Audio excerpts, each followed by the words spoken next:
Welcome, brave souls, to the chilling depths of horror and detail. Today we are going to share Wendigo and Cryptids encounter horror stories. First story. The Wendigo is real. Hear me out, this isn't a fictional story. This is an experience I had when I was 11. A dream that still intrigues me to this day and has made me have a passion for proving the Wendigo. This is my story. I was up at my grandparents' cabin down in Arizona. Surrounding the cabin was a mix of desert landscape and lakes with pine trees surrounding. It was beautiful but strange. I would always take hikes by myself with a .22 caliber hunting rifle. I would start by hopping on the back of an ATV and finding a nice stream to hike up. It was always fun for me, and I loved the peace and quiet. Yet all of this beauty had something dark amidst it.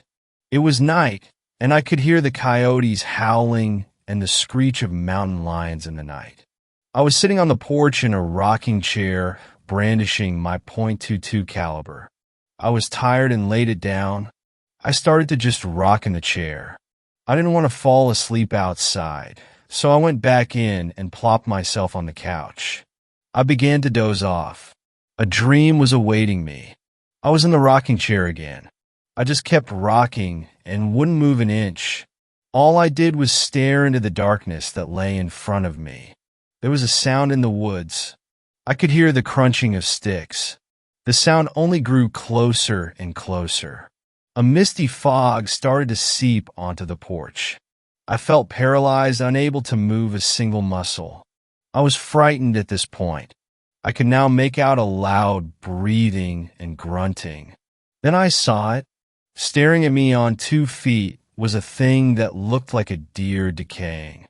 Its skull was exposed, and it had what looked like moss hanging from the antlers. Its whole body was rotten, and I could feel its breath on me. Then I woke up. After years went by, I would have that dream come back and back to me. I felt like there was something more to it. Usually, we brush bad dreams aside. Yet this again seemed like more than a bad dream. One day I was watching YouTube and I saw a video. It was called Cabin Fever. I was in shock when a drawing came up of what I saw in that dream. I learned of its name, the Wendigo. Never before had I heard of it or seen anything of the like. Still to this day, I search for more answers. Sometimes I even have the same recurring dream.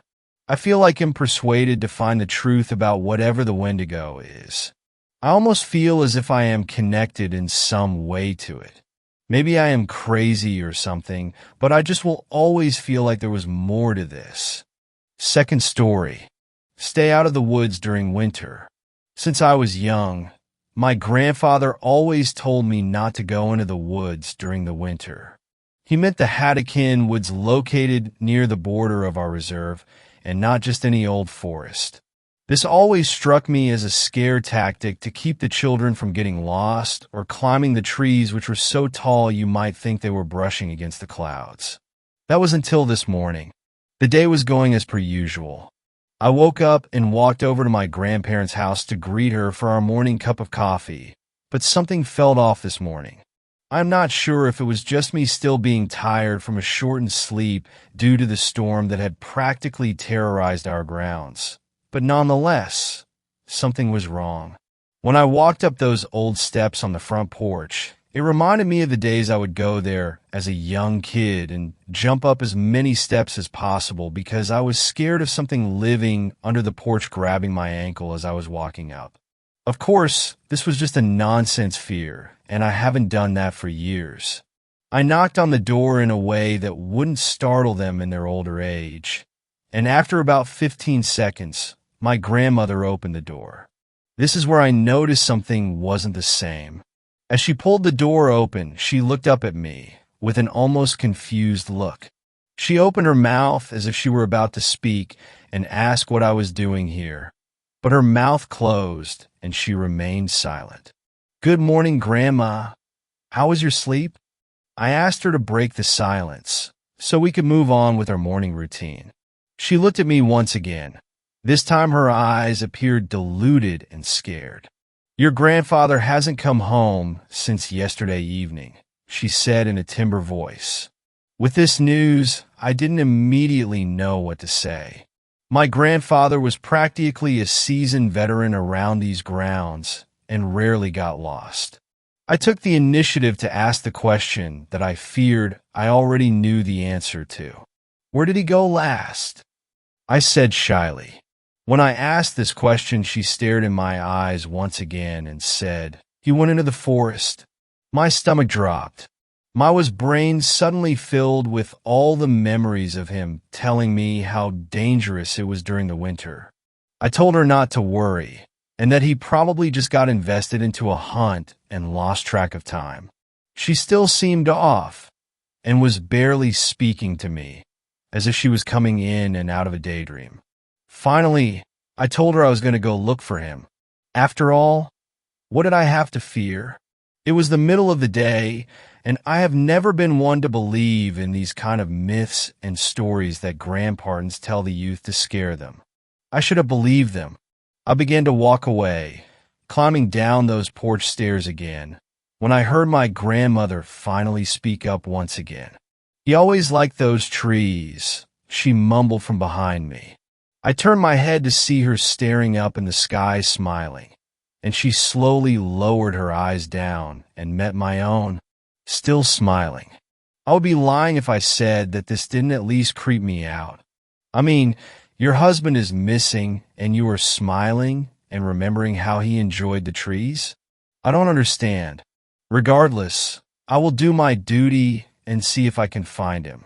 I walked for about 30 minutes, give or take, until I finally reached the border of the infamous woods which I had been so repeatedly warned about. Seemed normal to me. Just a beautiful winter day where the bare trees held a couple inches of snow on each branch. A small amount of wind in the air, just enough to blow the snow around from time to time, but not enough to whistle. I began walking. Luckily, the snow was only a few inches deep, and my boots were high enough to cover until just below my knees. I walked and I walked, calling out, "Grandpa, Grandpa," over and over again in hopes he would hear me. He didn't respond. That was until I could have sworn that I heard someone whistling near this large oak tree about 100 feet in front of me. I began walking towards the whistle, but I started getting a strange feeling, and the hairs on my body began to stand up as I got closer.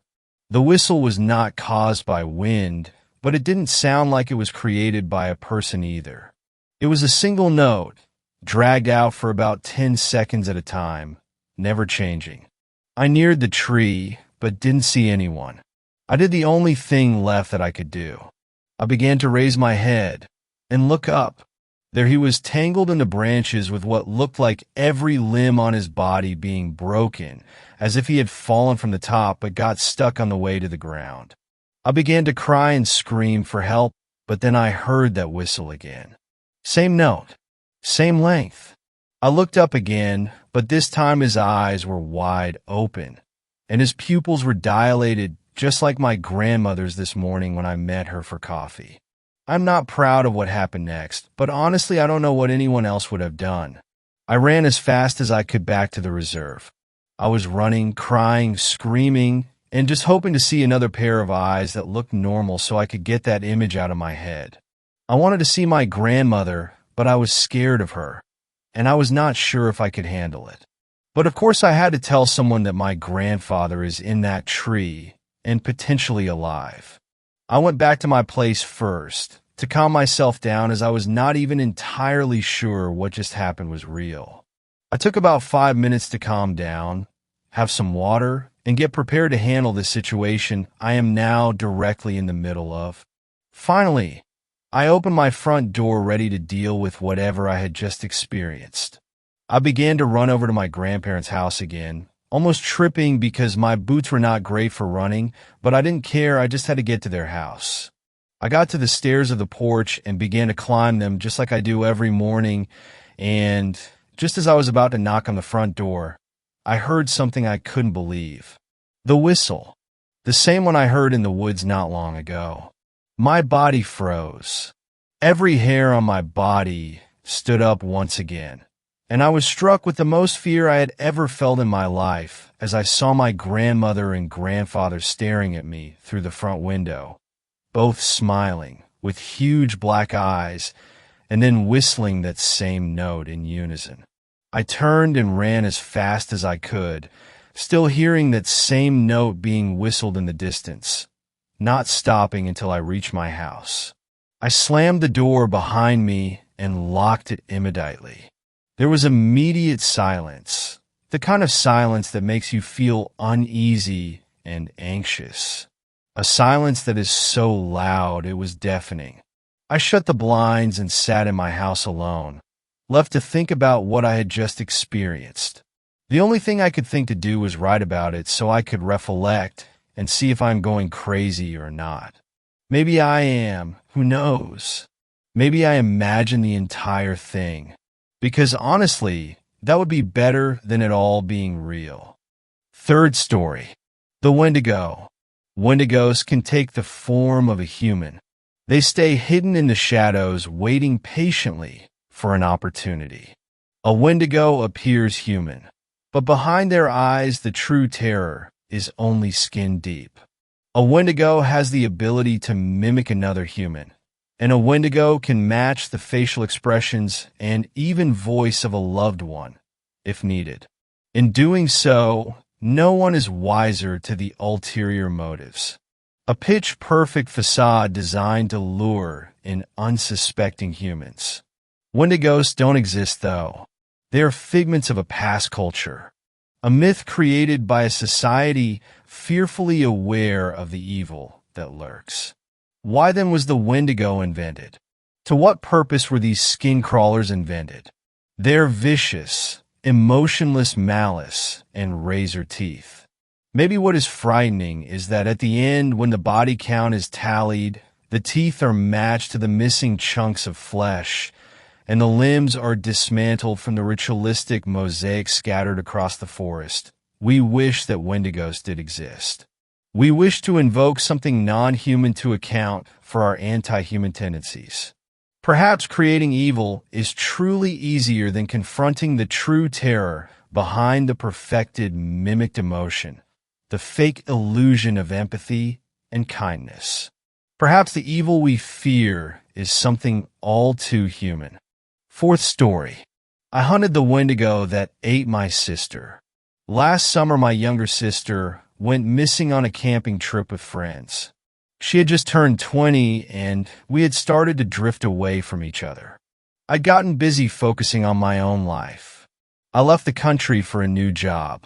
When I came back at Christmas, I found out she had gone missing. It explained why she hadn't been answering my messages. I didn't understand why no one contacted me about her disappearance. The police claimed to not have my new number and didn't have access to her phone. I was certain her friends didn't want me knowing because they had time getting their story straight. I asked for a leave from work to track down those 4 friends. They all claimed that she had gotten up in the middle of the night to go to the washroom and no one noticed she hadn't come back until the morning. I didn't buy it. They all set a slightly different location from where they camped that night. None of them gave collaborating details about the campsite. One said they used logs for seats. Another said the entire area was clear. They were lying where they had set up camp, and it caused the search team to be looking in the wrong place. I passed along the information, but since it was still winter, the rangers couldn't search the forest. They promised when the weather got better, they would try looking in other popular camping areas in case the 4 just got confused. Her friends smartened up and refused to speak with me. Threats of lawyers started. I couldn't do anything else but go back to work and wait till spring. I got the call at work that she had been found. Well, parts of her had been found. A man who had been panning for gold found some finger bones in the river. Soon, with more people going into the forest for the season, more pieces started to be discovered. In total, half her skull, some ribs, and the finger bones were discovered. There had been some larger bones that hadn't yet been fully tested to find out if they were hers. It may sound gruesome, but I demanded photos of each piece found. I felt as if the police weren't doing their job. They closed the case, saying she had just gotten lost. They claimed the damage to the skull could have happened after death. After I saw a photo of the femur, I doubted that fact. The marrow had been scrapped out. There also were scratches on the bone the police said were made by animals. It did appear to have been gnawed on, but not by sharp teeth. Our parents died when I was 17 and she was 14. When it happened, I promised to take care of her. I failed her.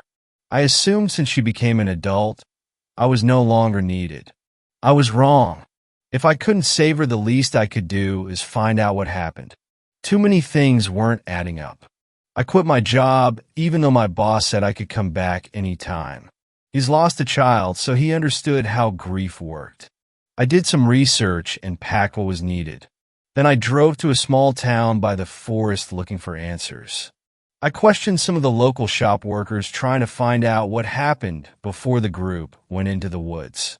Apparently, my sister had become friends with those 4 locals she camped with. It was the first time they met in person but talked a lot online. I asked if there was a reason why they suddenly decided to go camping. Anyone I spoke with suddenly started to avert their eyes as if they knew more, but didn't admit to it. There was an odd air about this town. Everyone appeared as if they were trying to cover up a darkness with fake smiles. After my short investigation, I headed over to the ranger station. I've spoken with them on the phone before, but I figured I would press my luck trying to get more information if they couldn't just hang up. Only 2 people were inside the small ranger station. An older man who was double my size, but I bet he was still fit enough to do his job. A younger woman who looked like she may be his daughter walked around the desk to greet me. She was extra friendly and reminded me a little of my sister. "I'm Dustin Hill. I've spoken to Ranger Dan before," I said, and her face dropped a little. Her smile was strained once she knew who I was. The other ranger didn't get up from his chair. His face was half hidden by a large local newspaper. He flipped the pages, trying to ignore me. "I have no news for you," he said, not even looking up. I wondered if he could feel my glare at the back of his head.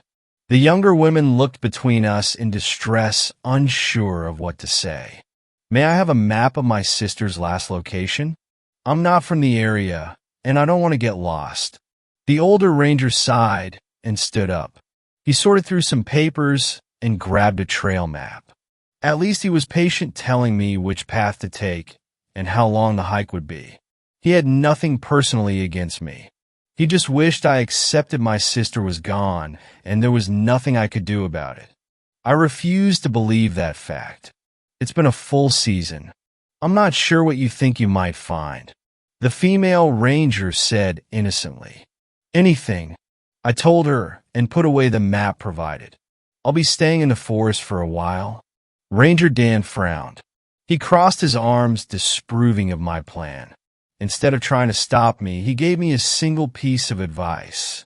"Bring a gun." I stopped at the doorway to let what he said sink in. Sure, there were bears in the area, but no one had been killed by one in over 5 years. I nodded silently, accepting the help. He must have some sort of unknown reason for acting so short with me. If I only knew what that was, I may be closer to finding out what happened to my sister. I would discover this town's secrets sooner than I thought. It was too late in the day to start at the campsite. I rented a motel room, planning to set out in the morning. After it got dark, I put on my jacket to go outside for a quick smoke. I've been quitting on and off since my parents died. A figure pacing out by my window was also the reason why I decided to head outside. I startled the female ranger from earlier in the day. She had been trying to work up the courage to knock. She almost left when she saw me. It took her a moment to collect herself.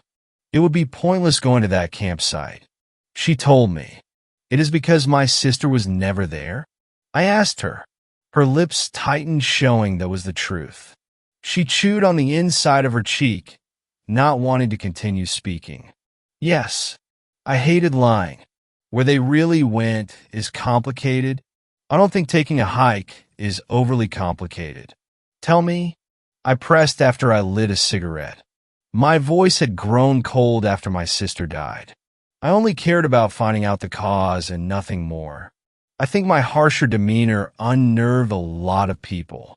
They went to Rosethorn Cabin. It's a local legend around here. She started. My sister had always liked ghost stories and urban legends. She didn't know what she wanted to do as a career yet.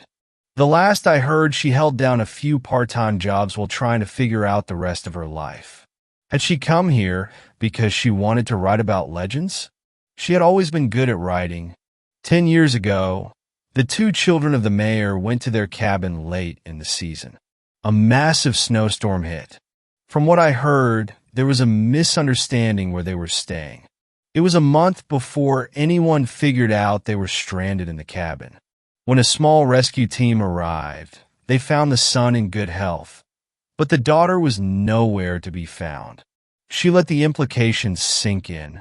It was a tragedy that didn't need to happen. But what does the death of a girl 10 years ago have to do with my sister? So, no offense, but I don't care what happened to them. I harshly said. After what happened, the mayor tried to pay people to keep quiet. The son went back into the woods to live in the cabin. Some people say it was to get away from people accusing him of a crime, but others claim something else.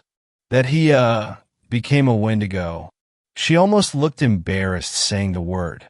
I've heard about them in passing. I wasn't into myths as much as my sister. All I knew about them was that you could become one if you ate human flesh.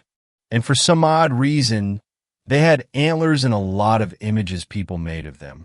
Why do they think that beyond the suggestion, he ate his sister to stay alive? Did he start acting weird? Did he look weird? I questioned. He disappeared from the cabin after the first winter. People claim to see a pale, thin, wild man living in the woods. A few campers have gone missing only to have their bones to be found, but with the marrow gone, as if something had eaten it. She paused to rub her arms as if she had gotten a chill. She also started looking around, expecting someone to be listening to our conversation. I didn't believe in the whole Wendigo idea, but I would consider the Rosethorn son to have gone insane. She pulled out some papers from her back pocket and held them out for me to take. I'm sorry about your sister. Her death should not have happened. The mayor has since become a powerful politician. He's done everything in his power to ensure it's not well known that his son might be living in the woods killing and eating people. Even if you find evidence that proves your sister was murdered by our local Wendigo, you may never be able to get the truth out there. Still, I made you a map of how to get to the cabin. I hope you find what you're looking for. I thanked her for the help, truly glad someone in this town was willing to tell me the truth. She soon left, not wanting to be caught. People of this town thought there was a monster in the woods. They had been tight-lipped for my safety. I finished smoking and then went back inside the small motel room ready to try and get some rest. I would need it for the hike the next day. I checked out in the morning. I wasn't the best at reading maps, but this one was simple enough to understand. The trails up to the cabin weren't marked. They almost had been grown over due to lack of use. I needed to take a few breaks because my pack was too heavy. My job had always been in an office. I wasn't used to hiking. My body hated every moment, but I forced myself to carry on. I found the cabin a few hours before sunset. My stomach hurt from stress and hunger. I did listen to the ranger's advice. A small handgun that had once belonged to my father was holstered on my hip. We'd only gone shooting together once. After my sister disappeared, I went to the range to practice.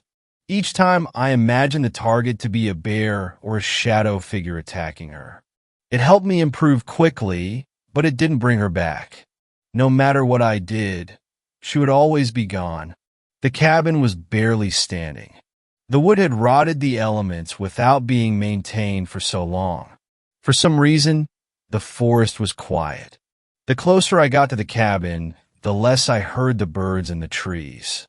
Dark clouds covered the sun, giving the entire area an unsettling look. Soon droplets of rain started to come down. I didn't plan on staying inside the cabin. I went inside to avoid the rain, wondering if the weather would get so bad that it would force me to sleep inside for the night. The floorboards creaked with every step. Soon the rain and wind outside got so heavy it felt like the small cabin started to shake. It was a tiny space. There was only a living area with a small bathroom. No furniture remained. Only a rusted, useless stove. At least the fireplace still worked. It took a few minutes to get the fire going. Then I took out my flashlight, trying to see better in the gray light. The wooden floors were less rotten inside. There were some odd spots where someone had scrubbed them as clean as the old wood could be. I got down low to run my fingertips over old scratches on the floor. Tracing my fingers over them, I realized they looked to be made by something with fur claws. For an hour, I crawled over the floor, desperately looking for anything. A scrap of fabric or some bloodstains. I needed proof that my sister had been here. Just before I gave up, my light caught something between the cracks of the floorboards. I used my Swiss Army knife and carefully lifted the small object out from between the two boards. When it was in my hand, my heart nearly stopped from pain. I held a small silver letter charm. When my sister graduated, I bought her a bracelet that you could add charms to. The first one was an L for Lexi. She hated going by Alex, but as a big brother, I used her full name to annoy her. I gave her the bracelet to apologize for not respecting her name and promised to be better. I expected to get emotional finding something of hers. I've been almost numb since I heard about her disappearance. Even thinking her name almost felt to be too much. But now, I only felt a deep heat inside my chest. The charm was put away somewhere safe. I didn't care if whatever was in the woods was a Wendigo or a guy who just lost it. I was going to kill him. The storm outside picked up. At some points, the thunder and wind made the entire building tremble. I didn't want to be inside if the roof came down, but I wouldn't be able to see if I went outside. My stomach was too stressed for dinner. For hours I sat, facing the door with a blanket to try and keep away the early spring chill. I planned to stay out here for as long as my food held out for. I didn't need to wait that long. When the storm started to die down, an odd smell came into the air. I buried my nose in the blanket, trying to avoid it. It grew so strong my eyes started to water before I started to get adjusted to it. When I was younger, a trash bag broke when I tried to take it out of the can. Inside were some freezer-burned steaks we had thrown out along with other food waste. This smell was similar, but much more pungent than days-old rotten food sitting in the summer heat. Since the rain died down, I could hear the footsteps from outside getting closer to the door as the smell grew. My fingers tensed, ready to draw my weapon. So very slowly the door started to open, creaking as it did so. A tall, thin figure took a single step inside the cabin. My eyes had long since adjusted to the dark. Because of this, my body froze in fear seeing what had just entered the cabin. He wore scraps of dirty, stained clothing. The lips were torn away, revealing pale gums. This person had no muscle mass and looked to be a walking skeleton with a thin layer of skin clinging to their bones. Long, dirty fingernails gave the bony hands a dangerous appearance. For a moment, the eyes appeared to glow white, causing my heart to skip a few beats. When it met my eyes, it smiled and inhaled a rancid breath. I snapped out of my trace. Within a second, I threw off the blanket and started firing. Even in the dark, I should have hit him at such a close distance. I lost count of how many times I pulled the trigger. Dark blood that appeared black poured from 3 bullet wounds on its chest, and yet those long legs covered the distance between us, showing not an ounce of pain. It fell on me. I kicked, threw punches, and did everything I could to get that vile creature away. To my horror, it started laughing. My arms were pinned down by strength it should not possess. I've never felt so scared and helpless before. "You smell like her," a low voice rasped. I felt as disgusted as I was angry. I hated this thing with every single fiber. Amused, he brought his face closer. The stench was almost overwhelming. Thick blood dripped onto my clothing, soaking through. Strangely, it felt ice cold. This terrifying creature couldn't be natural. "Are you jealous?" He spoke through rotten teeth. "You loved her, and yet I was the one to eat her. To have her be a part of me forever. Don't you wish it was you?" I shut my eyes, trying to force back the sheer rage. A chill ran down my back as my mind thought of something I tried to hide from. That I had nothing left of my sister. Everything she left behind didn't feel like hers. Not even the charm I found.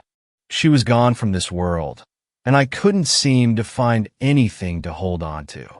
A sound came from myself I first assumed was a wild animal outside.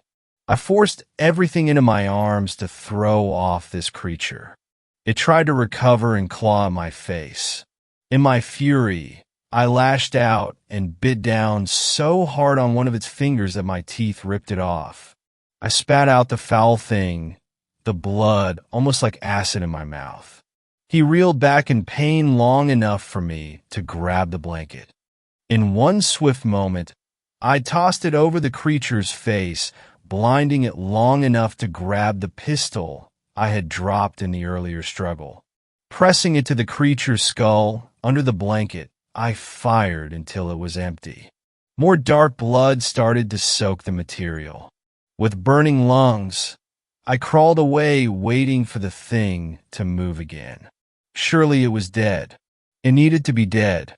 And yet it sat up, black stained blanket still over its face. Was I just seeing things? "Do you still love her?" It spoke in a garbled voice.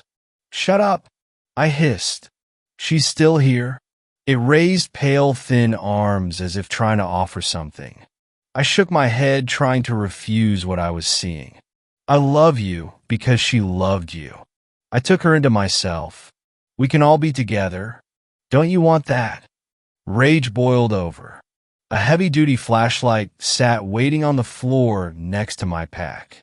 I grabbed it in a blind rage. The first impact against the creature's skull painfully ran up my arm.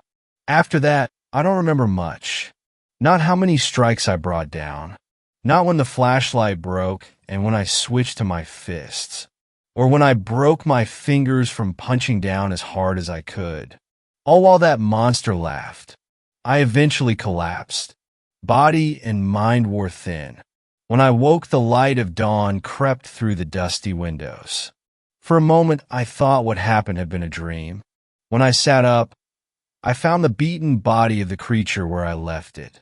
I considered burning down the entire cabin with the body inside. My hands were so ruined from the beating that I couldn't light a fire. Instead, I dragged the body into the woods and then kicked leaves to cover as much of him as I could. When my hands recovered, I was coming back to set a much-needed fire. The hike back was brutal. Either I hid my broken hands well, or the owner of the motel didn't care. I knew I couldn't go to a hospital for my injuries.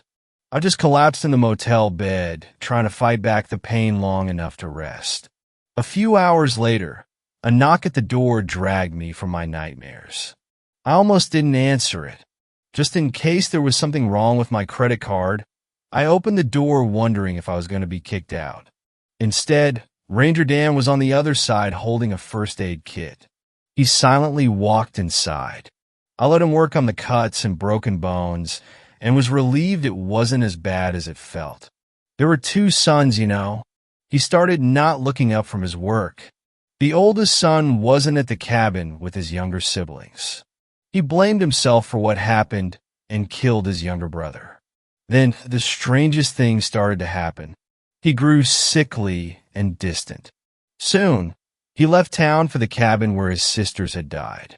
We all knew something wasn't right with him, but we didn't know how bad it was until the bones, missing the marrow, showed up after some hikers disappeared over the years. I chewed on my cheek, tasting blood. These people had known for years about the monster in the woods, and they had done nothing. My sister, my dear Lexi, was dead because of that. I sat grinding my teeth in silent anger. "Are you heading home or somewhere else?" the ranger asked in a serious voice. At first, I didn't know what he meant. I had killed what took my sister away, but I didn't feel as if I had a home to return to. It would be impossible to just go back to my regular life after this. He spoke again, and his next question made my body turn cold. "Are you hungry?" I was starving, which was to be expected because I hadn't eaten much in almost 2 days. This hunger was different. It hurt so deep down inside it should be impossible. Like a black hole had opened in my stomach. "Why did you never kill what was in the forest?" I asked in a shaking voice. For once, he answered my question. "It can't be killed." He finished up his task and left the room, not even looking back.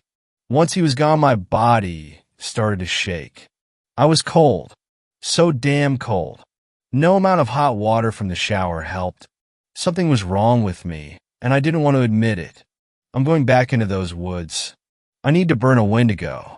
But I didn't want Lexi to have died without anyone knowing what happened to her. I may not be able to come back out of those woods. Honestly, I would like to believe my mind snapped from the intensity of what happened. But didn't people say crazy people don't know they're crazy? I knew the vast, empty hunger was insane. I knew this cold running through my body wasn't natural. And I know sane people don't start chewing layers off their lips. I'm scared of what I'm becoming. Crazy or a Wendigo. Either way, I love my sister, and fire should solve this problem before I pass it on to someone else. Fifth story. Black-eyed kids. I've been asked by a couple of members to post my own black-eyed kids experience. It was a cold October evening, not too far off from Halloween. I remember sitting in my room, playing the original Suikoden. The evening was slowly creeping by, so I decided to go to the corner store. It was only 3 blocks, shouldn't be much trouble, right? During my walk, I see the normal. The occasional person putting up Halloween decorations and kids playing in their yards. But this story is about something far more sinister. I remember seeing 2 teens about age 14, knocking on a door asking to use the phone, which of course I thought was weird because most teens these days have phones. As I kept walking, they stopped and stared at me for a short moment. I felt the blood in veins chill. I felt so creeped out I hurried to the next block. The next block seemed fine until I looked behind me and saw the 2 teens were following me. I took off sprinting to the store at this point. I saw the sign for the store, and relief washed over me. I opened the door, and I told the cashier about what happened on the way here. He looked at me slightly creeped out and told me a story about this happening to him in his hometown and how they found him the day he left and asked for his help in an emotionless voice, and he told me to never agree to help. He told me another story, but at that point I was no longer paying attention because they were standing at the door asking to be let in. The cashier freaked out and locked the door. The teens never seemed to waver or leave. They wouldn't step away from the door. It had been an hour. The cashier and I were ready to fight our way out, but instead he took me out the back. The one teen came around the back just as the door shut behind us. "Can you help me?" is all he could say. He was closing in on us, and his eyes. They were black as a starless night. They were peering right into my soul. I couldn't help but gaze into his eyes. The terror. I can't remember too much of what happened next, but I do recall the sounds of struggle. When I came to, The cashier was struggling with both teens. He was calling out to me for help. I ran towards them, grabbed him by his collar, and pulled him between the two, and knocking them over in the process. I didn't look back until I was near my house. The cashier was gone, but the teens were still following behind. I ran into my house, closed all the blinds, and turned the music up. I got lucky that day, but I'm not sure how long I can keep out of their grasp. I tried to find and thank the cashier for saving my life that day, but he didn't show up to work after that. I asked his booze, and he told me he called over the phone and quit. He said he was moving. To this very day, I sometimes feel the fear of those eyes watching me as I drive to work. I sometimes will look out my window and swear I see them watching my house from a couple blocks away, waiting for their next chance. Sixth story. I got stuck in a cabin on a snowy winter night. What I witnessed can't be of this world. I grew up treasuring nature so much. If I went to the woods, fishing, or in the mountains, the tranquility these experiences brought with them had no match. Some were even ethereal. I could feel Mother Nature living and breathing, always ensuring I had everything I needed while stepping on its rich grounds. Last year, I bought a cabin up in the mountains. I have always liked to disconnect from the city in the cold winter and just go to a place that feels like magic. This cabin had the feeling of being somewhere in that realm. Excitement took over me when I thought I finally had my own place in the snowy mountains. Away from the city, away from work, and from people who make so much noise that sometimes I just need a little breather.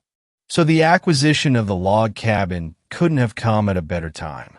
With my head almost exploding and my mind fogged with the dullest things and the most mundane tasks possible at work, I couldn't wait for a few days to recharge my batteries. With no other than my trusted associate, my daring sidekick, and my best friend, the Irish setter Blaze, who had just turned 6 years old, I decided to pack all the things needed and go. I drove for almost 3 hours. The trees hung heavy with snow, and the flakes fell slowly on the ground. I felt like being in a fairy tale, a vastness of white that conquered all the old land for miles and miles in front of my eyes. I stopped the car somewhere along the way to get fresh water from a spring that ran through the frozen woods. The sight was a spectacle, and I couldn't help but drink. It was so cold I felt my chest turning to ice, yet it was so refreshing. So I took a few gallons with me for the cabin so Blaze and I wouldn't get dehydrated. I reached the cabin in the afternoon. The temperature began dropping as nightfall approached. I had maybe 2 hours tops of daylight. I parked the car, took the supplies and food inside, turned on the generator, grabbed some firewood, and threw it into the fireplace. I poured some gasoline over, and the flame engulfed the logs. After that, I began shoveling the snow on the front porch and around the house. I also took my hunting rifle because I thought a rabbit stew wouldn't hurt anyone. I always liked it, and Blaze liked it too. Time passed quickly enough, and after finishing all the chores, the time came to go inside and make some food. I had some canned dog food for Blaze, and as I felt my stomach growling, the mouth-watering image of sausage and eggs on toast came to mind. I lit some candles to make the ambience more pleasant. I also turned on a lantern, and everything seemed to be perfect. Night fell over the isolated cabin, and the winter winds howled outside over the infinite blanket of snow. Shadows danced on the walls like little devils. The crackling would sing its song, bringing peace to my tired mind. The cabin felt like a gift from God. I had no television to distract me and didn't check the internet. I only kept my cell phone with me as a precautionary measure because accidents could have happened. Even though the reception had been pretty bad, it still allowed to call 911. After finishing eating, I enjoyed a beer and a book. I fell asleep in an instant, poof, just like that. The fresh air has had this effect on me ever since I was a kid. The book fell from my lap and thudded on the floor. I instantly jolted awake and saw Blaze looking at the door. He stood still, mildly growling. "What's wrong, boy?" I asked. I could see he was trembling both with anger and fear. He began nervously barking. I had never seen him like that before. Outside, in the howling wintry winds, I heard some sort of static sound combined with a low gurgling sound. It was as if someone was zapping through a broken TV where one channel was just annoying static and the next was unspeakable monsters raging. I peeked outside and saw nothing. Then I grabbed my rifle and wanted to open the door and check it out in person. Yet Blaze wouldn't let me do that. Instead, he stood before the door barking at me this time. Whatever roamed outside, Blaze felt it necessary to let me know if I went there. I would have found only death. What the hell is that thing out there? God damn it, I whispered to myself. I glanced outside the window again, and I thought I saw a shadowy figure looking at the cabin. It looked back and then went out of sight. Blaze barked as loud as his lungs could take it. "Blaze, come here, boy. Get here now." I called him. The only weak point was the window. If whatever was outside wanted to jump through like a beast, I said let it have it. I would have put 2 bullets between its eyes in seconds. Blaze would have probably eaten the whole thing in one big fat meal. The static and gurgling sounds never ceased, even though the creature had vanished. I rechecked the window. Nothing, I only heard those damn sounds. After a while, a large band came from the door. And then it came again repeatedly. It shook, and I got my gun ready to shoot. If that door had fallen, the death of whatever was on the side would have been swift. "Hey man, open up. These things outside will kill me. Please," the voice of a scared man said. He kept banging on the door as if his life depended on it. And it did. If I didn't act fast, the poor man would have been mauled to death by whatever beasts roamed the old mountain. "Hold up. I'm coming," I cried. I had to help that poor man. He was probably lost, scared, alone, and dehydrated. Blaze jumped in front of the door. He barked at me again, pushing me back. Something was wrong if he did that. "Come on, man. Just open the goddamn door already, will ya?" He banged again. Blaze kept on barking violently. "Sorry, Haas. No can do," I replied, understanding that this was something else, not a man. I trusted Blaze more than I trusted myself. He was one brave and intelligent dog, a true friend and companion. The beast howled, and I heard its voice changing as it drowned. It coughed, it spat, and I thought it was asphyxiating. "Sweetie, can you please open up for Mama? I have a gift for you. It took me so long to find you, and I want to give it to you," my mother's voice said. "What the f—" I said, almost dropping the rifle from my hands. My mom died when I was just a kid, and except for her warm smile, the voice was the only other thing I remembered about her. Then banging noises came from around the house, as if the number of creatures outside had grown exponentially. I had gone there expecting to find paradise and solitude, but it turns out hell had frozen over in that exact place. Nothing natural and of this world could have made those noises and then mimicked my dead mother's voice. Again, I checked the situation outside. The shadowy creatures had grown in numbers. I counted 12 of them. 6 just stood motionless while the other 6 growled, snarled, and howled in the dead of night. I saw one of them coming closer to the window and went a few steps back. It glued its dead eyes to the window. It didn't have a nose, just 2 small holes. Its mouth was a straight horizontal line. It opened it and sucked on the window. In doing so, it revealed small rows of sharp teeth. "Why don't you open up for your dear old grandfather? It's cold outside, sonny boy," the creature snarled. Grandpa died too when I was just a kid. After my mom's death, he had a heart attack because he couldn't cope with her being gone. I just looked at it as it mimicked my grandfather's voice. I don't know how the hell it knew my mom's or my grandfather's voice, but it happened. Maybe it read my mind and browsed my memories. Maybe by doing so, it extracted their voices from my head. Hell, this sounded crazy as hell to me, but what I had witnessed shouldn't have been possible. And just seeing that craziness, every scenario I thought it might have been likely. The glass began to crack under the pressure of the creature's face. But fortunately, I had parked the Jeep right in front of the house so that I might have just made a run for it. The banging all across the house intensified, and I felt the pressure of death clawing my heart. The window would give in soon, so I said to hell with it. Instead, I pointed the rifle straight at the ugliness and pulled the trigger. It blasted its head into millions of pieces, and everything stopped. "Blaze, we're going to make a run for it, buddy," I said, hoping for the both of us to escape that mess. I grabbed a burning piece of wood from the fireplace with one and busted through the door. The shadowy creatures had even grown in numbers, probably 20 or 30 of them. Blaze barked, foaming at the mouth.